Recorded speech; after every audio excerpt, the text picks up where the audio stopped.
It's that time. Welcome to day 27 of reading every single day for the rest of my life. Tonight we have Discipline is Destiny by Ryan Holiday.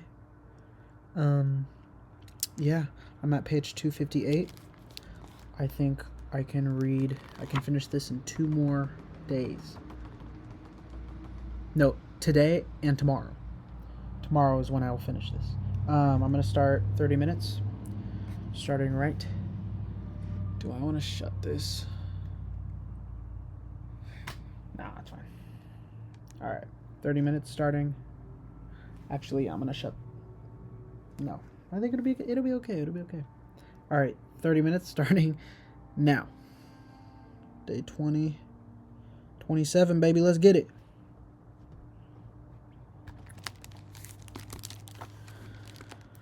Failure is inevitable. Mistakes are bound to happen. Everyone you have ever admired has lost their temper. They have hit the snooze button. They have fallen prey to bad habits. They have not been perfect spouses or neighbors or parents. What would you have done if you had witnessed some of those moments? You would have written them off or have berated them. You'd have reassured them. You'd have reminded them of all the good they were doing, how incredible the feats they'd already accomplished were. You'd urge them to get back out there and keep going. Now, can you tell that to yourself? Can you see yourself in that calm and mild light of philosophy? You are too driven, too high-strung, too harsh. Or are you too high-strung, too driven, too high-strung, too harsh? It is hard to have a southern overseer, Thoreau wrote in Walden, while some hyperbole. It is worse to have a northern one, but worst of all when you have the slave driver of yourself. Nobody likes tyranny. Why would you be a tyrant to yourself? Stoicism is not about punishing yourself. It's a firm school, for sure. But as Seneca wrote, in fact, no philosophical school is kindler and gentler, nor more loving or humankind and more attentive to our common good to the degree that its pure purpose is to be useful, bring assistance, and consider interests not only of itself but of other people. And all people includes yourself. In case you need reminding, after a lifetime of studying philosophy, this is ultimately how Seneca came to judge his own growth. What progress have I made, he wrote. I have begun to be a friend to myself, a friend to yourself. You are not the enemy, you're the person doing the best you can. You're the person getting better every day. You'd never let a friend say they were worthless. You'd never let them give up because it was too late. You'd never let them write themselves off. You'd refuse to let them abuse themselves, to torture themselves. With a friend, we were able to remain calm. We were able to reassure. We give advice, not diminishments. This isn't just a kindness, it's also immensely helpful. We're able to be a resource for them. We're able to pull them out of the depths and get them back on the road to success and happiness. Now imagine what you'd be capable of if you could regularly provide that service to yourself. From a place of love and support, we grow. It is an act of self-discipline to be kind to yourself, to be a good friend. Don't beat yourself up. Build yourself up. Make yourself better. That's what friends do. The power of giving power away. George Washington finished the job and headed home. He had just vanquished the British Empire. A whole continent now stretched before him as his spoils. And yet here he was, not only reassigning his commission, but effectively turning down whatever power he may have asked for, whatever honor he could have dreamed up for himself. He could have named himself king and ensured his family rules for centuries. Instead, he bowed and handed in his sword. Told of this plan, King George III was incredulous. If he does that, he told the American painter Benjamin West, he will be the greatest man in the world. Like Napoleon, Washington had studied the conquerors of history as a young man. He too had seen the cautionary tales of Alexander the Great and Julius Caesar. He just actually took their example to heart. Actually, what made Washington the greatest, though still flawed, of the founders was his decision to free all of his slaves, to give up his power over them, and do the right thing, the only one of his peers to do so. I didn't know that. More, he was inspired by the story of Cincinnatus, the Roman statesman who, called upon in a terrible crisis, was given nearly unlimited power only to relinquish it after saving his country and then returning to his quiet farm. Managing our ambition is one thing, holding ourselves accountable another still. but turning down paper? Willingly giving out or sharing the force that is supposed to corrupt absolutely. It is the rarest thing in the world. It is temperance embodied. We are conditioned to acquire and acquire and acquire. We are told to fight our way to the top. Some of us are lucky enough to get there. Head coach, CEO, owner, president, captain, why would you give it away once you have it? Why would you share what's yours? Well, the most compelling reasons are on display. People who cannot do this. The history of Rome, indeed, the history of humankind, is almost universally the story of people who were almost worst of power.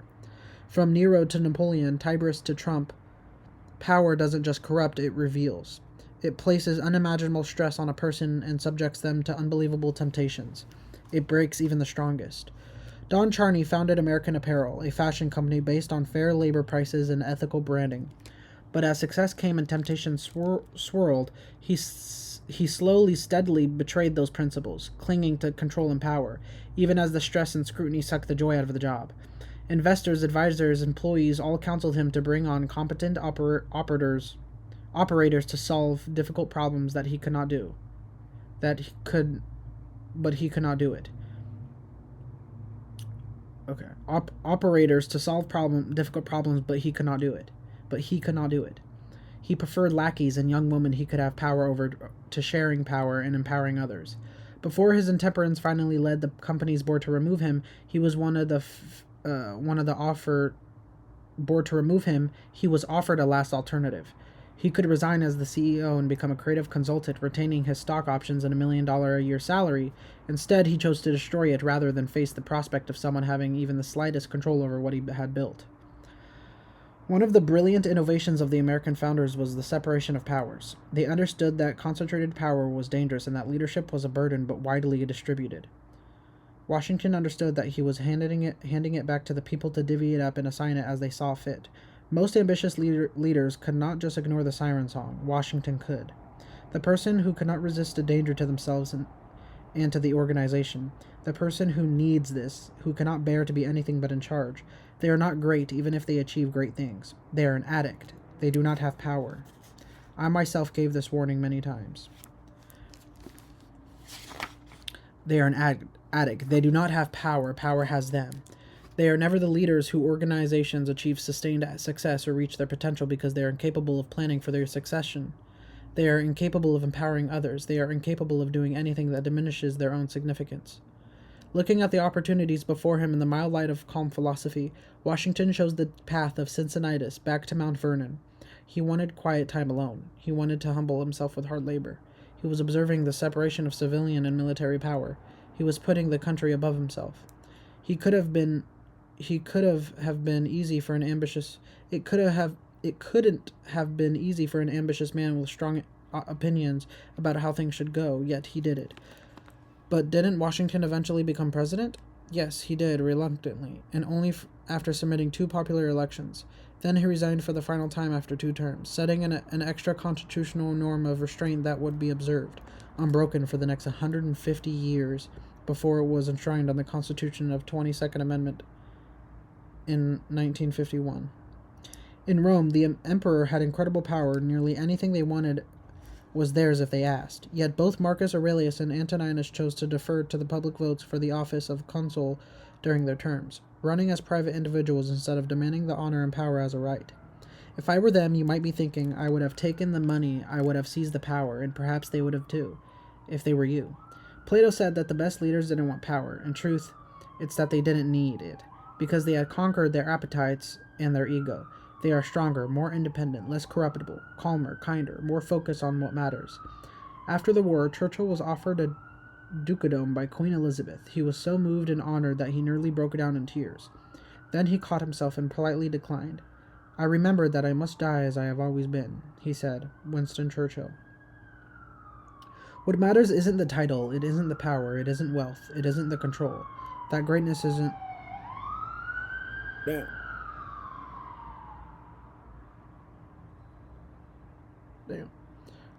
What matters isn't the title, it isn't the power, it isn't the wealth, it isn't the control.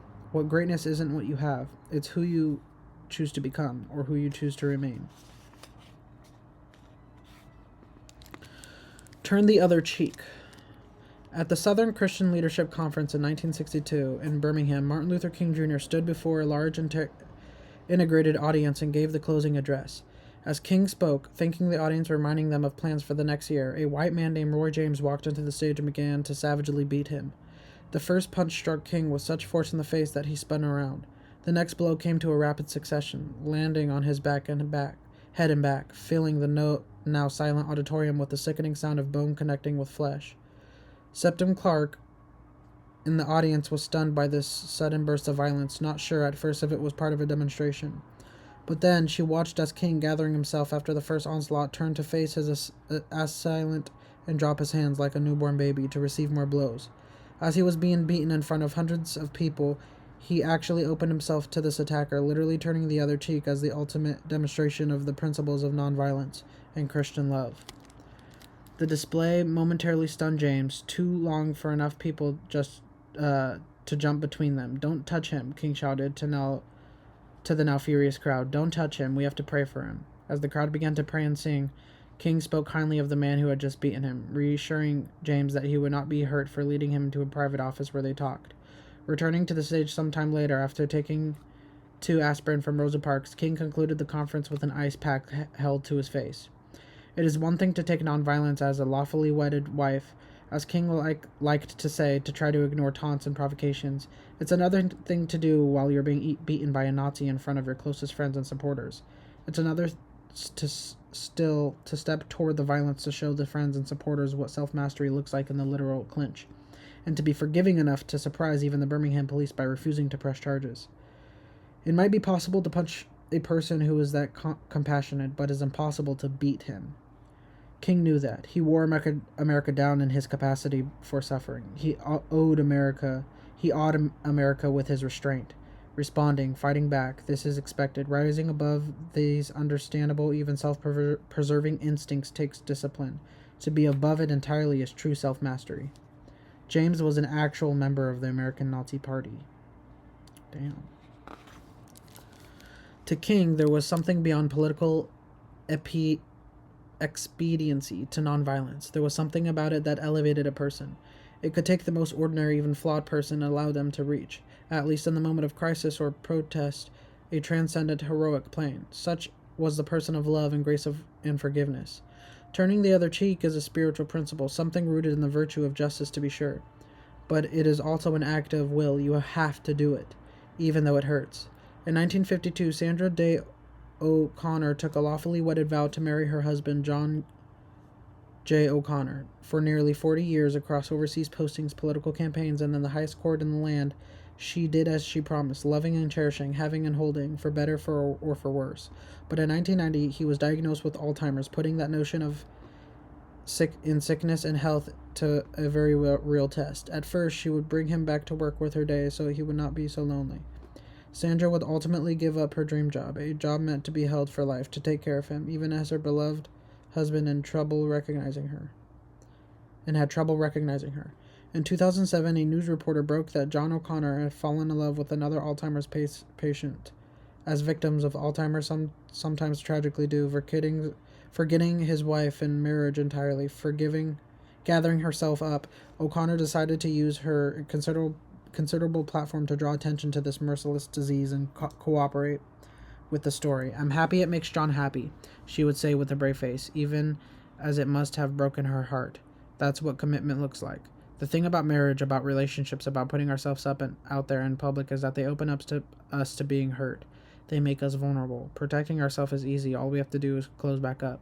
To make it more, 5 decades, as O'Connor did, require a continual turning of the other cheek, of remaining vulnerable, of putting another person first, of forgiving and loving and accepting and cherishing. Can you do that? Are you strong enough? Do you love enough? The same goes for the causes we have committed to. We'll fall short of them and have to get back up. Our commitment will be tested beyond comprehension. We'll be asked to sacrifice, and then sacrifice some more. But if we can do it, if we keep showing up, keep giving, and keep striving to live up to those impossible high standards, well, according to Martin Luther King Jr., we will reach the mountaintop. We touch something special, something higher, something holy. How to make an exit. The most impressive operation of World War II was not the invasion of D-Day. It was It was, in a sense, the opposite of it. The landing of the beach of Normandy involved nearly 160,000 Allied troops. Comparatively, the retreat at Dunkirk, almost exactly 4 years to the day, involved the evacuation of some 340,000 troops. It did not take years to plan. There were no rehearsals. It was done on the fly with the help of countless civilians and soldiers who calmly, collectively stepped up and did what needed to be done. The former gets all the glory, of course, but it wouldn't have been possible without the transcendent heroism and discipline of the latter. One was magnificent, but the other, they knew even at the time, was a miracle.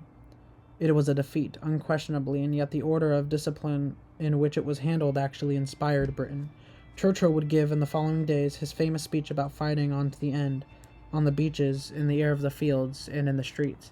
Why did England think they can do it? Because of what Churchill saw at Dunkirk. He knew, wars are not won by evacuation, he said, but there is a victory inside this deliverance. Sometimes we have to rush in, sometimes we have to hold our fire, but often the hardest thing is to go the other way. Our instinct is to charge ahead. There is a part of us that feels like it would rather die than admit defeat, or worse, run away. In storybooks and history books, retreat is the opposite of heroism, of courage, of discipline. Yet that is sometimes exactly what we must muster the poise and courage to do.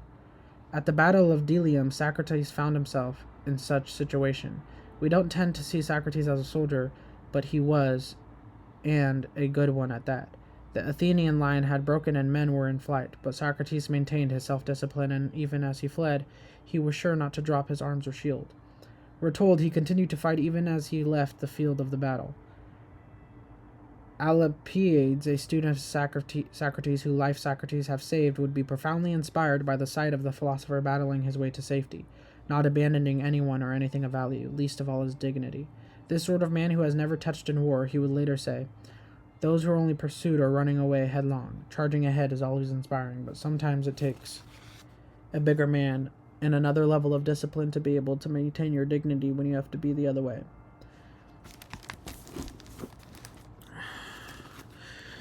It would be wonderful if no battles were ever lost by the good guys, if fearlessness or hard work were always enough, but this is not reality. Sometimes you have to live to fight another day. The question is not when you will have to do this, but how you will have to respond when that day comes. For the Greeks, retreat wasn't a shameful thing, it was how you retreated well mattered. The most grievous sin was ripsapsia, losing your shield in the chaos of escaping, because that endangered the whole phalanx, placing your comrades in peril. A Spartan could return from a battle lost, but they dared never abandon anyone. That's what they meant when they said return with your shield or on it.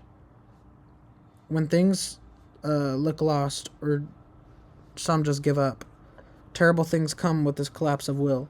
Disorder and apathy compound the problem, prevent things from being salvaged, even inflict collateral damage on others. This is not the way, as Socrates and heroes of Dunkirk both show us. At the same time, there were others who refused to give up, thinking that stubbornness is a virtue, but it is a vice. The person who can only go forward, who never backs up, who has no escape plan, is not the bravest but reckless. They are not self-controlled, they are stuck in one gear. You don't win everything, every time, not a war in life or in business. A person who doesn't know how to disengage, to cut their losses, or to extricate themselves is a vulnerable person. A person who does not know how to lose will still lose, only more painfully so. Lincoln found that his father was trapped by the logic of an old expression. If you make a bad bargain, hug at the tighter. This inability to let go, to change tactic, is to admit a mistake. The so-called sunk cost fallacy embodied? It doomed the man to decades of failure and struggle, throwing good money after bad, as the saying goes. We'd like to think different, but are we? We keep on dumbly doing the same thing we've always done, under the illusion it will someday bring about different results. We think it's a sign of character that we don't give in, when it may well be stupidity or weakness, or we think that we can continue going forward forever, when in fact it is exactly this insatiability that often leads us right into the trap that enemy laid for us. Hope is important, but it's not It is not a strategy. Denial is not the same thing as determination. Delusion is destruction. Greed will get you in the end. Consider in self-control of Rocky Marciano, who walked away from fighting when he was sensed his body was done. He was one of the rare boxers who got out before it was too late. He was offered $1 million in 1956 to come back and fight Floyd Patterson, more than double what he made in his sixth title against defense against Archie Moore the previous year. But he knew his time was up. He valued his brain more than his ego or his pocketbook. Remember, it was ultimately Gehrig who benched himself before his performance began to harm the team, handling his exit from the game with great dignity and poise even when the thing he loved most was taken from him. You have to be strong enough to do that, to know when the jig is up, to know when you have to call TOD. There's a story about Teen Anchenson, then an undersecretary in the Treasury Department during the Great Depression. He found himself in a serious disagreement with FDR over a monetary issue. Anchenson told FDR that the law was very clear, but FDR told him he expected his lawyers to find a way around a law. After an intense argument, Anchenson submitted a polite and gracious letter of resignation, and then attended the swearing and ceremony of his replacement. When he thanked a stunned FDR for the opportunity, not only would Anchenson come back to serve during the war, but FDR held him up as an example. Tell him to ask Gideon Acheson how a gentleman resigns. Roosevelt told the reply to a staffer who had handled him a petulant letter of resignation. Can you put your ego aside and accept defeat, or irreconcilable differences? Can you walk away when it's time, even when it's tempting not to? Can you keep it together when everything is falling apart, when all eyes are watching, waiting for you to fall apart alongside it? You must pay your debts. Own your mistakes. Communicate your intentions. You must pay your debts. Own your mistakes. Communicate your intentions. You must have a plan for what you're going to do after, whether that's for the next project, a new chapter, another charge. Retreats, we must remember, are only temporary. They are buying us time until we take the offensive and courageously attack again in pursuit of our victory.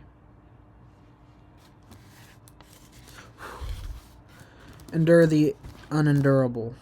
In a room in Heiligenstadt in October 1802, Beethoven was at his lowest ebb. His health had... It was in the dark moment that he considered ending it all. For 6 years now he would cry out in a letter to his brothers, I have been hopelessly afflicted, made worse by senseless doctors, for year to year deceived with hopes of improvement, finally compelled to face the prospect of a lasting malady, whose cure would take years to perhaps be impossible. Though born with a fiery, active temperament, even susceptible to diversions of society, I was soon compelled to withdraw myself, to live alone. If at times I was soon compelled to forget all this, how hardly I was flung back by the doubly sad experience of my bad hearing. Yet it was impossible for me to say to people, speak louder, shout, for I am deaf. The fates had ganged up on Beethoven. His body failed him. Events had conspired to break him. Indeed, they would have broken most people, yet he did not break. Staring over the precipice into blackness, a future where his greatest gift would disappear. Somehow, despite all this pain and anguish, he mustered the strength to carry on. It was only my art that held me back, he wrote. Oh, it seemed impossible to leave the world before I had introduced all that I have felt capable of producing, and so I prolonged this wretched existence. I hope my determination will remain firm to endure it. Pleases the inexorable parquet to break the thread. Perhaps I shall get better, perhaps I am not. I am ready. Virtue sustained him despite the indescribable misery. Thanks to it and my art, he wrote, I did not end my life by suicide. How lucky we are that he had the self-control to resist this nearly fatal fit of passion. Without it, we would have not had his fearless piano Sonata No. 5, 8 of his 9 symphonies, or hundreds and hundreds of other pieces. Of course, all things in life require some form of endurance.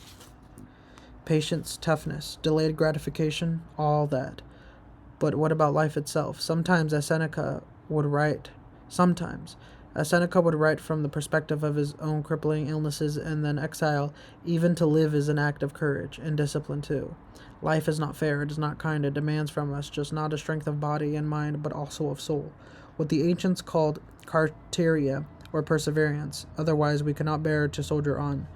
We cannot survive the blows of fate, the ones intended to discourage us, to make us quit on ourselves and abandon our wits, our principle, or philosophy. Forbearance is the sum total of our human virtue, said preacher witness Lee, not just weathering a storm or two, but something beyond that. As anyone who had a bad day or year of decade or worse, but it of this, the struggling who are beset by difficulties and pain and doubt, who refuse to give up and refuse to stop trying. This is more than courage. They have conquered themselves in body and mind, even those who are precisely the things working so hard against them. We must look to them as heroes. The philosopher Sextus Empiricus defied endurance as a virtue which makes us superior to the things which seem hard to bear.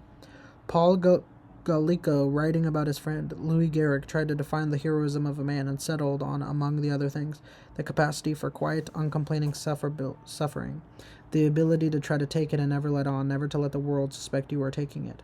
Seneca was exiled for 8 years. Florence Nightingale spent 16 years in waiting, thwarted from her call. James Stockdale must have yearned her death countless times as he hung there, his arms bound behind his back, a rope fitting him from the floor, popping his shoulders out of their sockets. Think of the Queen pushing through the Annus Horribilis, Anne Frank of her attic for 25 months, cheerfully writing in her journal. Stephen Hawking, 40 years in a wheelchair from ALS. Marcus Aurelius, plagued by a lifelong stomach ailment that wars and floods in an actual plague. Then wars and floods in an actual plague, reminding himself that nothing was unendurable, and that only the thing that wasn't our mortality eventually solves that problem for us. Think of the mothers who pushed through the postpartum. Think of the people who fought through cancer, through bankruptcy, through humiliating failure. Think of the addicts who battled withdrawals to bounce back from the rock bottom. Think of the people who clawed their way out of the generational poverty. Think of the slaves who survived the worst of what humans can do to one another. Let us not confuse this with not asking for help. At the artist Charlie Makosi wrote beautifully, asking for help is not giving up, it is refusing to give up. They kept going, they didn't quit. Still, as Maya Angelou wrote, still they rose, and in doing so they ennobled and dignified their struggle with endurance and quiet fortitude. They proved themselves greater than the adversity that had fell them. They kept going. So can you. Don't despair, don't give up.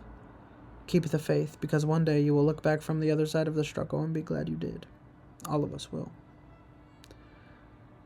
Be best.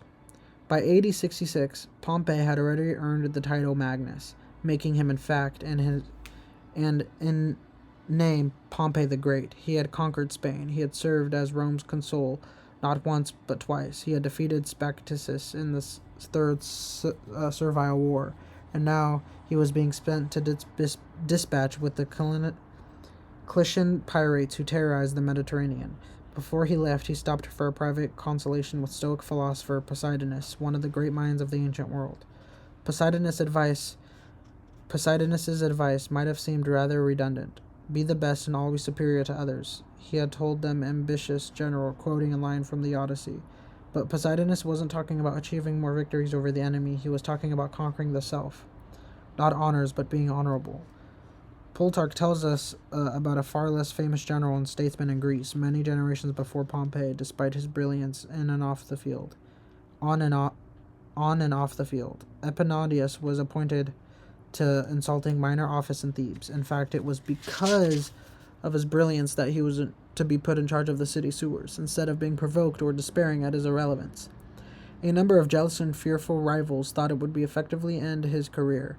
Epaminondas took fully to his new job, declaring that it is not the office that brings distinction to the man, it is the man who brings distinction to the office. With the hard work of earnestness, Plutarch wrote, he proceeded to transform that significant office into a great and respected honor, even though previously it had been involved more than overseeing the clearing of dung and the diverting of water from the trees. Best is the person who adds the shine to their accomplishments, without their discipline, not the other way around. This is what the Posidonius was trying to tell the Pompey, although Pompey failed to realize this.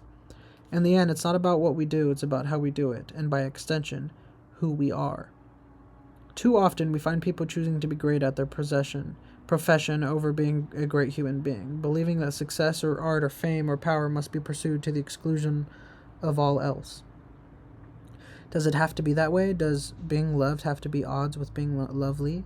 Or can temperance, as Cicero claimed, be the fine polish on top of a great life? Queen Elizabeth inherited the monarchy. Marcus Aurelius was selected for the purple as a boy, but it wasn't the throne that made either of them keenly, it was their behavior. They were the ancients, called first citizens. Damn, I was getting into that, okay? Alright, we're at page, top of, let's just say bottom of 282. Oh yeah, we're gonna finish this tomorrow. Yeah, we finishing this tomorrow. Yep. Alrighty. I can't wait to finish this tomorrow. Bottom of 282. See you guys day 28. Bye-bye.